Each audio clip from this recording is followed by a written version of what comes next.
శ్రీ పరాభవనామ సంవత్సరం ఉగాది 2026 మా కుటుంబానికి ఎంతో గర్వకారణమైన రోజు. మా తండ్రి గారు బుర్రకథ కళలో అగ్రగామి కళాకారుడు శ్రీ గొర్రెల కృష్ణమూర్తి గారు ఆంధ్రప్రదేశ్ ప్రభుత్వం అందించే ప్రతిష్టాత్మకమైన కళారత్న అవార్డును చీఫ్ మినిస్టర్ నారా చంద్రబాబు నాయుడు గారి చేతుల మీదుగా అందుకున్నారు.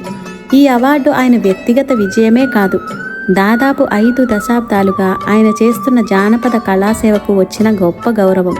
మా కుటుంబానికి ఈ గౌరవం మరింత ప్రత్యేకం.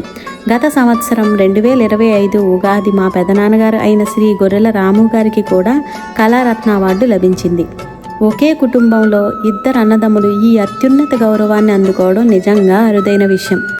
ఈ విజయం కేవలం మా కుటుంబానిది మాత్రమే కాదు, మన తెలుగు జానపద సాంప్రదాయానికి, మన సంస్కృతికి వచ్చిన గౌరవం. మా కుటుంబ సభ్యులందరి తరపున మా తండ్రి గారికి, మా పెదనాన్నగారికి హృదయపూర్వక అభినందనలు.